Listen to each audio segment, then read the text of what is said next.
Hi you guys, welcome to another edition of Curtis Collects Vinyl Records. And I usually say hi again, you guys, so I got off on the wrong foot.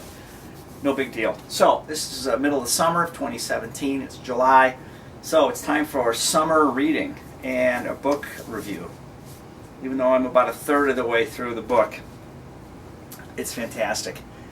You guys will dig it. If you were ever into what was called prog rock, here's a book out by David Weigel. It's called The Show That Never Ends. As in, welcome back, my friends, to the show that never ends. And this guy I saw on public television. He's a writer for the New York Post or the Washington Post, and they were interviewing him about something else. He says, "Hey, you have a new book out." I'm like, "Yeah, I have a book out. I wrote a book because I was doing some research on the rise and fall of prog or progressive rock, and I found there is no source book. So it's a compendium of the seminal artists that created and furthered this this genre, starting with let's go through it. Starting with bands like Procol Harum and the Moody Blues, The Nice, which was where Keith Emerson was. We're going to play an Emerson, Lake and Palmer song. Soft Machine was around in 1967. King Crimson in '69. It takes us through the Genesis era. Robert Moog, and then very detailed storytelling about the beginning and rise and changes at the band Yes. We'll get into Pink Floyd and Brian Eno and Nico, Vandegraff Generator, and many others. But Yes, we're sort of a third, and we're and part of Jethro Tull. So if you're into prog rock, this is a fantastic book. It really kind of connects the dots in that whole area. So I thought, well, we should go through the stack of records I have by Emerson, Lake and Palmer, ELP. So we're going to play a song. I think this is their first record. We're going to play sort of the one we all know, Lucky Man. Some of their songs I just couldn't fit on here. Here's Take the Pebble, a 12.5-minute song. These are in multiple, they're like a suite, meaning 4 or 5 segments of the same song. So it would be hard to just play kind of a song that wouldn't leak into the next one. Here's Tarkus. And this looks like kind of a Star Wars creature, a half-track, some sort of an animal. This is terrific. Wow, this is from 1971. Here's Pictures at an Exhibition.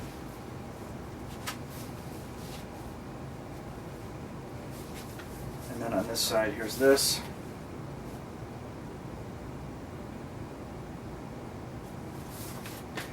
This is Trilogy. Well, let's see what this looks like opened up.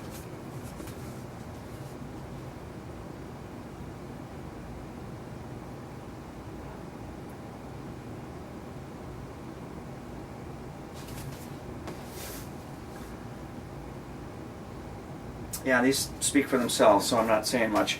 I have 2 versions of this. This is sort of the reproduction of Brain Salad Surgery. We thought this was beyond cool. My friend Bruce had this record. This was really out there. This was the one without the gatefold. This is the one with the gatefold, and I have the poster inside. This is terrific. This is beat up, rightfully so. Here's the back of it. And then more importantly, here is, we got time, we'll go through, we'll open up the poster. Look at this thing, this is incredible. A little bit of water damage on this. Wow, is that cool?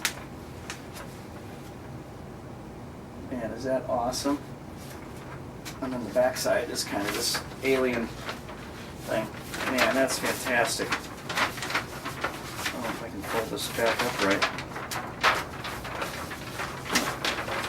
It's got to go like this, I think. folding. Oh no, we're already having a problem. Oh, we're crimping it. Jesus. Sorry. All right, that's probably no worse to wear. Let's put that back where it goes. Okay, that's great. What else do we have here? Works. I think this is volume 1. Whatever volume. How many volumes of this had? This is there's a lot of information on this record. Wow. What is this? This looks like they went down to Compass Point down in the Bahamas and created Love Beach. That looks kind of, man, they were in their Bee Gees sort of mode. Okay. Compass Point Studios. And then here's ELP, but it's not Emerson, Lake and Palmer. It's Emerson, Lake and Powell. So what happened here? Tell me what happened down below in the comments. Why did they invite Cozy Powell to play? So this is ELP. Really like this book, guys. It's fantastic. And we'll play Lucky Man.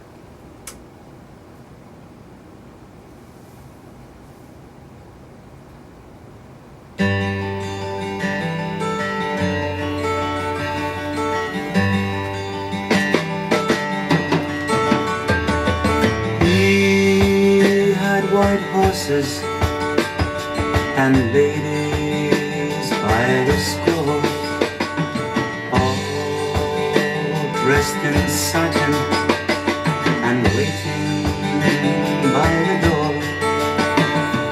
Ooh, what a lucky man he was.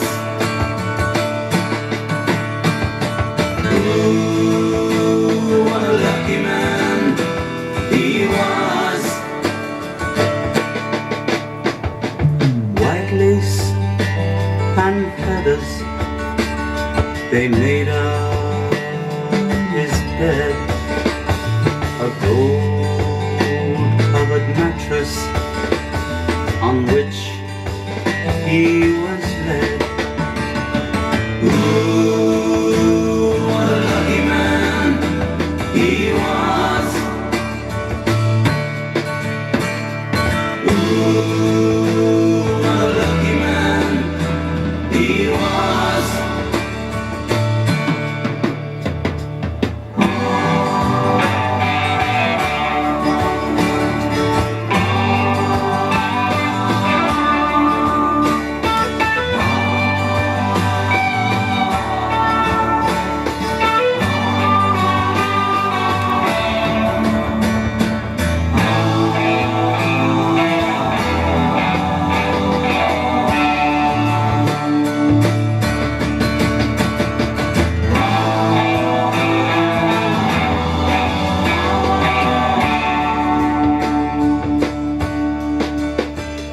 He went to fight wars for his country and his king, of his honor and his glory. The people would sing. Ooh, what a lucky man he was. Ooh, what a lucky man he was. A bullet had found him, his blood ran as he cried. No money could save him, so he lay down and he died. Ooh, what a lucky man he was. Ooh, what a lucky man he was.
legend has it that this guy Robert Moog came out to some of their concerts to see how this creation, this machine, was being used on stage. Pretty cool. So really like this book. I'm a third of the way into it. I'm savoring it. It's fantastic. And if you're into this whole genre of prog rock, you'll love it. So this is how this works. This was another edition of Curtis Collects Vinyl Records. We tell stories. We talk about the records in my collection. We don't claim to have any accuracy down here, but that's not the point. The point is the passion and the vinyl and these beautiful record covers and these great artists. So that's what we do down here. We love doing this. We don't use scripts, thankfully. It's a single production operation, as you guys are finding out along the way. Try to fit in requests once in a while. Tell me what you know down below in the comments. I try to respond to those. And that's gratifying. If you like these, you can subscribe, or you can just watch at your leisure without subscribing too. So thanks again for watching and for listening. This was another edition of Curtis Collects Vinyl Records, and we'll see you guys back here again soon. Thanks.